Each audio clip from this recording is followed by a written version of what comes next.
I could never work with livestock. Ghost cloud, alien cloud, what is in the cloud?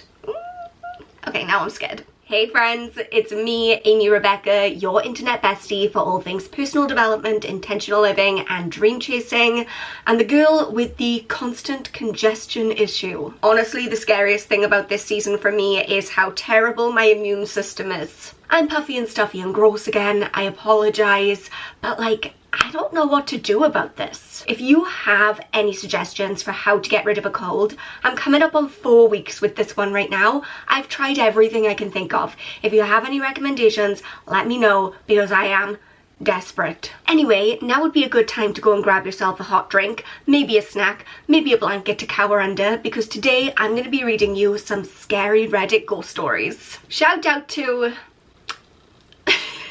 Liath, Yath. I don't know. Reading YouTube usernames is not something I am skilled at. I want to say Liath13. Anyway, shout out to you for requesting that we do more Reddit horror stories for this Halloween. I haven't done this in a couple of years, but I've really enjoyed doing it in the past. I always scare the pants off myself though. And worse this year because I'm doing it from this house. I don't think I've ever done Reddit horror stories from here before, and this house is haunted, and you can't tell me otherwise, okay? The things that I have seen, the things that I have heard, the things that I have smelled and felt. Anyway, nothing like reading ghost stories from a haunted house when you are the biggest baby who walks the earth. I'm so scared of everything. So let's just get into it. Okay, this first story comes from subreddit r/ghost stories, and it's called Paranormal Experiences at My Ranch. I swear on my family it's true. Starting off with a bold statement, okay? I am intrigued. So my grandpa has this ranch about 25 miles east of Pecan, Arizona. For those in Arizona, it's between Hagler Creek and the 260. Very specific. I believe them when they say this is true. It's the details that make it, right? It's very secluded, but the land is good for grazing. I spent a lot of time running Jersey cattle on the range. Every night, one of us rides out to check on the cattle in the field and to check the fence line for holes in the wire. A few days ago, I was riding out to check on the herd at about 1:30 a.m. I could never work with livestock. 1:30 a.m. Like, people on ranches, on farms, they're doing the most. They're working 24 hours a day, and it couldn't be me. I was riding out to check on the herd at about 1:30 a.m. and I kept hearing rustling in the tree line running along the fence perimeter. I figured it was coyotes or squirrels. I see a lot of them up there. Coyotes are freaking terrifying. Okay, I'm gonna shut up and just read the story. I have a lot of opinions. It went away every 10 to 15 minutes and then I could hear it again. The second time I heard it, I was off my horse and walking him to a little water trough. The cows were about 150 to 200 yards away, just within my view with the moonlight. I heard the rustling again, but this time it was heavy. Me and my horse Vegas both looked up at the same time, wondering what the F we were hearing. At this point, I came to the eerie realization that whatever was out there was tracking me and Vegas. Didn't seem to be interested in the cows. Oh, pull it together. So in an attempt to scare it off, I got back on my horse and grabbed my whip and uncoiled it. I don't use it on animals, I only use it to make a loud noise to move cattle. That's nice. I cracked it a few times rather than using my pistol. The rustling stopped and the forest was dead quiet once more. Not thinking much about it, I went back to count the head. I marked 38 heads. All the cows were there. So I started my way back to the house, not the horse. I started my way back to the house. Oh my gosh, I need more caffeine. I was about 3.5 miles away. It's a bit of a trail ride to get back. It was about 10 minutes of silence until I heard the rustling again. At this point, I was getting pissed. Very different reactions. Like this person, they're like, I'm so annoyed by whatever is behind me trying to kill me. My reaction would be terror. I would probably cry. Oh, I figured it was just some little dumbass coyote thinking we were gonna lead him somewhere. Okay, that explains the frustration. So I called my grandpa on the radio. There's zero service out there whatsoever. And I told him I was gonna fire my gun so he wouldn't get worried. So I reached down and pulled my revolver from my side. For all you guys who like firearms, it's a Uberti replica Colt 45 Peacemaker chambered .45 Colt. And as you can tell by the way that I read that, I'm not one of those people who likes firearms. I know nothing. And I fired one round into the air. The rustling stopped as the shot ran out through the woods and mountains. My ears rang and a smell of gunpowder filled my nose as the smoke settled. After that, I calmed Vegas down and I started riding back, only for the rustling to come back 5 minutes later. I started getting really nervous at this point because usually coyotes run away when they get scared by a loud noise. I didn't have a flashlight on me because I'm dumb and I forgot. In the woods at 1:30 a.m? So I used my lame-ass iPhone flashlight and dismounted. I slowly walked to a tree line where I heard the rustling as I had my gun out, ready for an animal to jump out at me or something. I flashed my light around through clearings in the trees, and to my right, I heard rustling about 100 feet away and turned over, and to my surprise and confusion, I saw a black silhouette of a horse run across the trail. I'm not going to do the swearing because YouTube is weird about that. So, heck, darn it, is that one of my horses? Is that someone else's horse? So I rode over to where I saw the horse. Shaking with anxiety, I looked and was confused as to how the horse even ran out of and into the forest because it was so thick with shrubbery. And as I looked back behind me to start riding back, I stopped frozen in fear as I got the chills. I dropped my gun and heard the sound of it hitting the ground echo through the woods, because in front of me, about 50 feet away, was the silhouette of a man wearing a flat brim hat and appeared to have chaps on. I picked up my gun and aimed at the figure, and it was gone. Is a ghost cowboy? Something about a ghost cowboy seems less scary to me, and I have no idea why. I got back on Vegas and we rode like the wind to get out of there, constantly looking behind me in fear of it following. I made it back and told my grandpa. He was trying to calm me down when he said he's had some weird experiences too. If you made it to the end, thank you. And if anyone knows what I could have encountered, let me know. It was a ghost cowboy. I think that's obvious. He's got a white hat, he's got chaps on, he's got a ghost horse. What else would it be? It's obviously a ghost cowboy. I feel like that was an okay start. It wasn't that scary, you know, even for me. I feel like ghost cowboy, for some reason, wasn't doing it for me. Let's move on to the next one. This one is called Got Lost in the Woods for 8+ hours as a little girl and saw something unexplainable. And this is on r/paranormal. Now, getting lost in the woods for 8+ hours as a little girl, or indeed even as the grown-up girl that I am now, in itself sounds terrifying without any kind of paranormal element. I am already afraid. I grew up in a densely forested rural area in central Virginia, and like most kids my age, 10 at the time of this story, I spent a lot of time playing in and around the woods. My best friend and I had found a creek one day while exploring different deer trails through the woods. The creek we happened upon was a very rare find, and the perfect spot for us to play. It was wide and deep enough to swim around in and had nice soft mossy banks on either side to rest on after we had tired ourselves out. The water was cool and clear, no copperheads and no mosquitoes because the water was constantly running. We were psyched. After a few hours of swimming, we had to walk back home for lunch, but made plans to pack lunch the next day so we could have a picnic on the creek banks and spend the whole day there. The next morning, we set out for the woods at around 1 p.m, planning to have the picnic first and swim after. You're not supposed to do that. You're supposed to wait an hour after you eat before you swim. Okay, this is swimming 101. We entered at the same spot we had the previous day and followed what we thought was the same deer trail. At the point where we should have found the creek, we walked into a small clearing that was covered in huge, thick ferns. We had definitely never walked past this before. So, being both hungry and tired of walking, we decided to eat in the clearing. We laughed and played around there for a while, spitting watermelon seeds at each other from our lunch. It was an absolute blast, and we were both in wonderful giddy moods. That all changed, however, as soon as we packed up and set back out to find the creek. As we walked on, the woods started to feel darker and colder.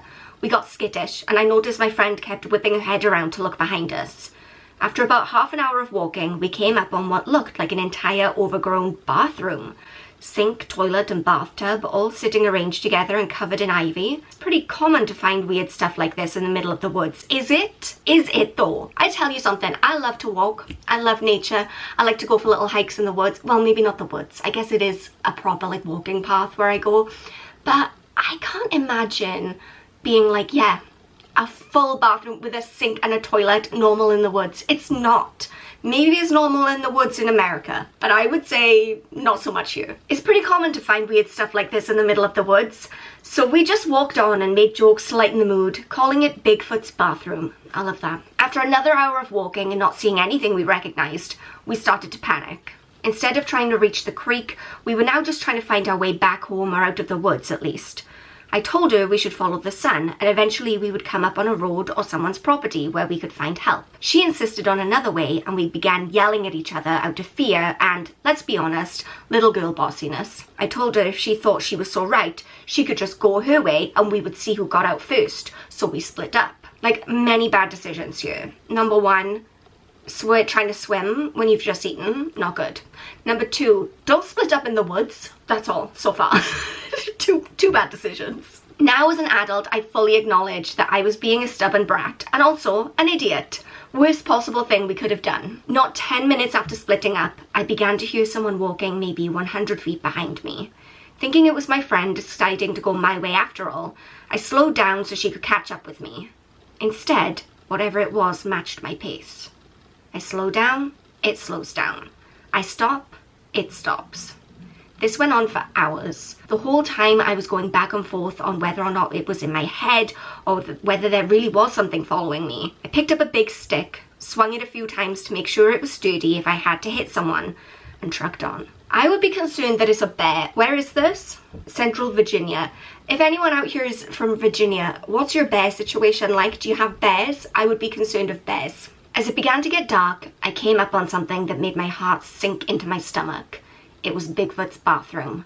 I had just walked in a huge circle for hours despite being 100% sure I was following the setting sun west the entire time. I don't know a lot about anything practical to do with the outside, but the sun moves across the sky.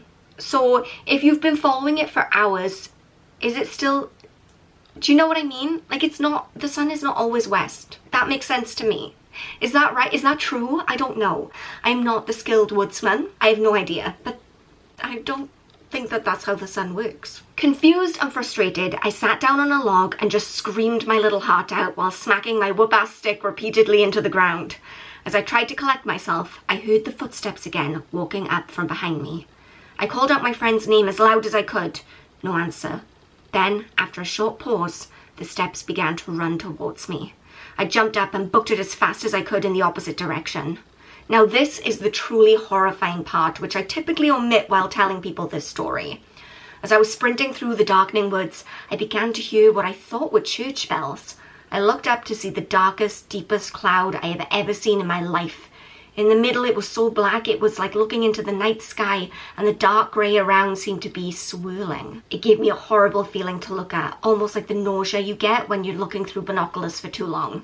What sickened me further is that I realised the sound of the bells was coming through the hole in the cloud.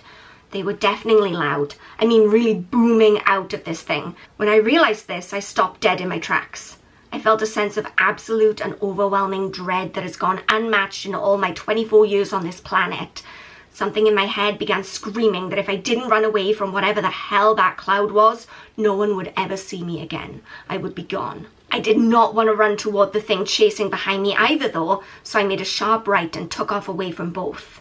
What the heck is up with this cloud? Ghost cloud? Alien cloud? What is in the cloud? Now it was completely dark and I was running blind through the woods, smacking through branches, wheezing and tripping every few feet for what seemed like another hour, until I smacked into something low and flew over it, hitting the ground so hard that the air in my lungs was knocked out of me. As I lay there trying to recover, I realised I couldn't hear the bells anymore. Then my eyes adjusted more to the dark and I realised what had just made me go arse over teeth was an old fence. Grabbing hold of it, I prayed it would lead me to a farm, and sure enough it did. I walked up over a hill about a mile to get back to the farmhouse, explained what had happened, and the farmer graciously gave me a ride back home. I was covered head to toe in scrapes, oozing blood and more exhausted than I'd ever been in my life, but I was finally safe. It was past 9 p.m. when I finally walked through my front door. My friend had gotten back shortly after we split and figured I had as well, so I hadn't told anybody I was lost. My family just figured I was still out after dark, which was not uncommon for me. That friend, like, firstly, kudos for getting out of the woods so quickly, but secondly, like, check in. Why would you just assume? Like, my friend's lost in the woods, but I'm sure she's fine. I'm just going to assume she's fine. So many people made so many stupid mistakes in this story. They were shocked when I walked in beat up and crying. Nobody had been looking for me at all. To this day, I wonder how long they would have waited to come find me if I hadn't been lucky enough to find the fence, and if it would have been too late. Look, I don't think it was a very good ghost story. Again, I would say clouds, much like ghost cowboys, are not particularly scary. I'm hoping this next one is a little bit more scary because I feel like the first two were really just easing us in. I need to be like, I need that fear. I need to scare myself to death for some reason. Okay, this next one is also on r/paranormal, and it's called Our Bizarre Experiences with the Forest Behind Our House Eventually Forced Us to Move Out. I was 8 years old when we first moved into the house on the edge of the forest. My parents had their doubts about buying a house with a backyard bordered by a forest. They had concerns about wild animals getting into our bins or hurting our dogs, and we were worried one of us might go too far into the trees and get lost. See, this is a normal reaction to woods and forests. Like, don't go in and get lost. We have more sense here. But it was cheap. My dad liked the seclusion. My mom loved the house itself. And my siblings and I were excited about playing in the backyard and exploring the forest. Our first sign that something wasn't right was that our dogs were absolutely terrified of the forest. They never went into the forest for any reason. If a toy they'd been playing with found its way past the tree line, they would refuse to retrieve it. And when one of us went in, they would pace anxiously until we returned.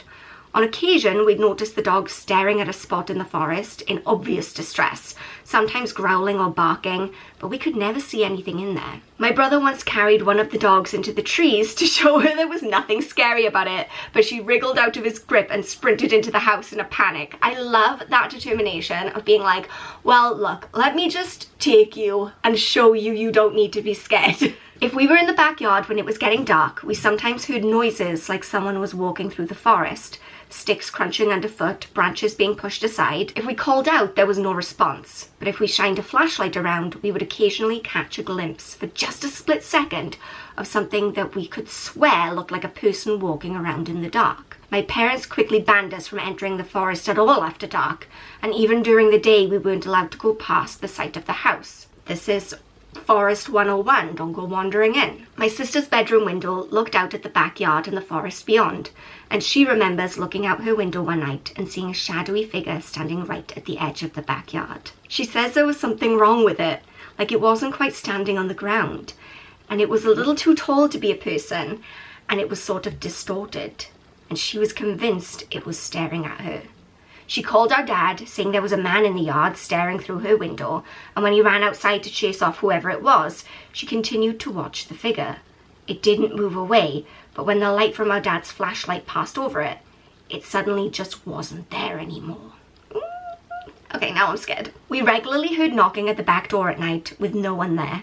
Our parents thought it was teenagers playing pranks and stopped bothering even opening the door until one rainy night when the knocking was persistent and agitated. My mom pointed out there might be someone needing shelter from the heavy rain outside, but when she opened the door, not only was there no one there, but there were no wet footprints on the porch. The knocking continued the whole time we lived there.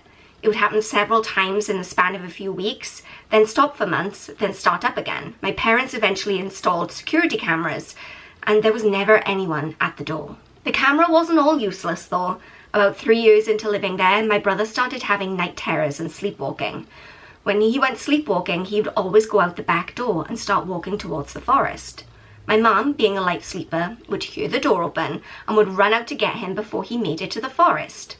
After the third or fourth time it happened, my brother asked to see the camera footage because he wanted to see how he looked when sleepwalking, I guess thinking it'd look funny. The footage showed him walking out onto the porch, then pausing as if listening to something, and shaking his head, then reluctantly walking forward as if being pulled or forcefully guided by something. One evening, my dad was in the backyard and he heard my sister calling him from the forest, seemingly in distress. Thinking she'd gone exploring in the forest and fallen over and hurt herself, he ran in and started calling to her, but quickly realised it was too dark to see her and he couldn't pinpoint where her voice was coming from. He told her to wait where she was while he grabbed a flashlight. When he came back into the house for the flashlight, he saw my sister inside, safe and completely unconcerned. At the time, my dad hadn't told us anything about hearing my sister's voice in the forest, so when I heard my mom's voice coming from the forest months later while I was outside with the dogs one evening, I didn't question it despite the fact that I'd seen my mom inside recently and hadn't noticed her walk past me. My mom was calling to me, saying she'd gotten her sweater caught in some branches and needed me to come in and help her. Okay, this is creepy. At first I thought maybe it was like, it just sounded like a voice shouting, like maybe like help or like ah, ah, which could be the wind or like some kind of animal. But if you can literally hear her being like, hey, I've gotten my sweater caught on this tree and I need someone to come and like unhook me from the tree. That's very specific. That's very like specific words that are coming from the forest, not just like the indistinct sound of a voice, you know? I don't like that. As I walked in, the dog started barking, alerting my dad, who saw me through the window wandering into the forest. He came outside and called to me, and I said I was just helping Mum. He yelled back that Mum was inside and I needed to run back to the house as fast as I could, which I did. After this, my parents had built a fence around the backyard and started looking for a new place. Oh, there's no fence. So the back garden and the woods are literally one and the same. I don't think I'd like that. I would not like that, because yes, that's creepy. Woods are inherently creepy, but also the animals could get in, and also people just walking through the woods could get into your garden. Putting up the fence would be my #1 priority moving into this house. I'm just saying. I watch too much true crime, okay? In the time between the fence being built and us moving out, it got way worse. We'd hear knocking at the door more regularly, as well as tapping on the windows as if someone was walking the perimeter of the house and trying every window. I don't like that. We would often hear scratching and scraping sounds on the fence and voices beyond it. My brother's night terrors got more frequent, and one night my mum didn't hear the door open when he went sleepwalking, and he woke up standing at the fence, staring into the forest with the dogs barking at him. The last morning we spent there, less than 4 years after we moved in, we woke up to find the back door fully open, and the security camera footage showed it slowly swing open on its own. Now I am scared. Since moving out, my brother's sleepwalking has stopped, though he still gets night terrors and he suffers from pretty severe anxiety, as would I if I experienced that. A few nights ago, he called me out of the blue, and after a bit of small talk, he asked me if I think the door being opened that final night means whatever was out there finally got in. He was trying to make light of it, saying he was just getting into the spirit of Halloween, joking about how maybe we should all get exercised just in case something latched onto us all those years ago. But I think he's deeply bothered by everything that happened. I know I still am a little. I still get nervous around dark wooded areas. I don't know what I think was out there in the forest behind our house at night, but I get the feeling that, given the chance, it would have swallowed us whole. Yeah, that did it. That gave me the goosebumps. Also, why is it suddenly so dark in here? Have you noticed it's gotten really dark? It's 1:30. I shouldn't read too much into that. That's just like the gross Welsh weather, but I don't like it. Okay, we have one final story. This one is also from r/paranormal, and it's called Apparently I Babysat More Than One Kid. When I was 13, I babysat a little girl named Emma, one of the sweetest kids you could think of. I was a regular babysitter for her, so much so that when I couldn't babysit for a few months, she called all her other babysitters by my name. This happened after I came back to be a regular babysitter for her. It was about 10:30 at night, and I'd already put Emma to bed and had been channel surfing. The house was set up that the front half was open concept. The living room, dining room and kitchen were side by side. In between the living room and dining room, I'm going to try that again. This has really bad punctuation, and that's not me being an English teacher about it, that's just me saying it's really hard to read. The house was set up so that the front half was open concept. The living room, dining room and kitchen were side by side. In between the living room and dining room was an open doorway to the back half of the house. At one end was Emma's room, and the other end was her parents', with the bathroom connected to the parents' room. Now, while I was sitting on the couch, I heard something run down the hall to the bathroom. Assuming it was just Emma going to the bathroom, I let it be for a few minutes and went by and heard the feet heading back down the hall. I turned to tell her to go back and make sure she flushed, as I hadn't heard it, but I only saw the tips of black hair that had ran past the open doorway. Here's the problem. Emma is blonde. No. I quickly jumped up and rushed to Emma's bedroom. Oh my gosh, this happens to me every time. Every time I'm reading these stories, something scares me half to death. This time it was my Apple Watch. I have a new follower on Instagram. Hannah Claire, that was you. You scared me half to death. Thanks for following. But that vibration almost killed me. I quickly jumped up and rushed to Emma's bedroom, throwing open the door. Her nightlight was bright enough to make her out as she sat up and looked at me, rubbing her eyes in confusion. I asked her if she had gone to the bathroom. When she shook her head, I did a once over her room, checking under her bed and a quick peek in her closet. I would never, okay? The last thing I would be doing is checking spooky places if I think there is a ghost. If I think there is a ghost, I just need to, be still. under the blanket. I will not be looking under the bed. I will not be going in the closet. End. I didn't see anything, and I just told Emma I was double checking for monsters. I tucked Emma back in, saying goodnight. As I headed out of her room again, I left the door slightly open. I began to walk away, but I stopped when I heard Emma speak. Thinking she was going to ask me something, I turned to listen, only to hear, "You should have said something. Don't scare her. I really like her." I didn't say anything to the mom about it and continued to babysit Emma until they moved away. I always made an effort after that to include the being. That's very generous of you. I would never. If Emma was drawing, an extra spot was set up. It seemed to make Emma happy, and nothing ever startled me again. I have heard so many times, not just in online stories, but in real life, about people whose kids have like imaginary friends, really spooky, creepy, like they're talking to someone in the middle of the night, and they're like, "Oh, it's so cute," or "Oh, I just include the friend." No. What if it's a demon? Well, I have goosebumps from head to toe at this point. I am suitably scared. I know that for like hardcore horror fans, those stories are pretty tame, but I'm a big baby, and for me, that's as scared as I want to be. Anyway, thank you so much for joining me for this year's spooky stories for Halloween. I know it's not Halloween yet, but next week we have Project Pan, and I didn't want to mess up the Project Pan schedule, so we're having Halloween early here. There's 2 things I want to know from you down in the comment section. Number 1, how do I get rid of this cold? Secondly, have you ever had a spooky ghost experience? And what is it? Remember that you are enough just as you are. I love you so much, and I will see you next time. Bye guys!